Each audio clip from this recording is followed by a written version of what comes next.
அப்படிங்கிறது வேற ஒண்ணும் இல்ல, சாதாரண ஒரு விளம்பரம் போல. நீங்க கேட்கலாம், இந்த விளம்பரம் அவசியமா? நாங்கெல்லாம் அப்படியெல்லாம் விளம்பரம் செய்கிறதே இல்லையே, நீங்க ஏன் விளம்பரம் செய்கிறீர்கள்? இந்த உலகம் முழுவதுமே பல தெய்வங்களை ஜனங்கள் வழிபடுறாங்க. 4000க்கும் மேற்பட்ட மதங்கள் இருக்கின்றன. ஆனாலும் ஒரே ஒருத்தர் தான் தெய்வம். அந்த ஒருவர் யாரு அப்படிங்கிறத ஜனங்கள் தான் தேர்ந்தெடுக்கணும். விஷயங்கள் அவர்களுக்கு முன்பாக வைக்கப்படலாம், சொல்லப்படலாம். ஆனா இந்த வழி எனக்கு பிடிச்சிருக்குது, இந்த வழியை நான் போகிறதுக்கு விரும்புறேன் அப்படின்னு சொல்லி ஜனங்கள் தான் அவரை சூஸ் பண்ணணும்.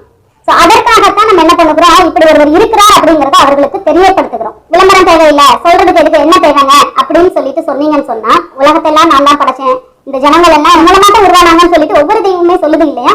அப்போ முக்தி அடைகிறதற்கு ஒவ்வொரு தெய்வமும் காட்டுகிற வழி. நீங்களே கூகுள்ல அந்தந்த மதத்தினுடைய புனித புத்தகங்களை நீங்கள் வாசிச்சு பாருங்க.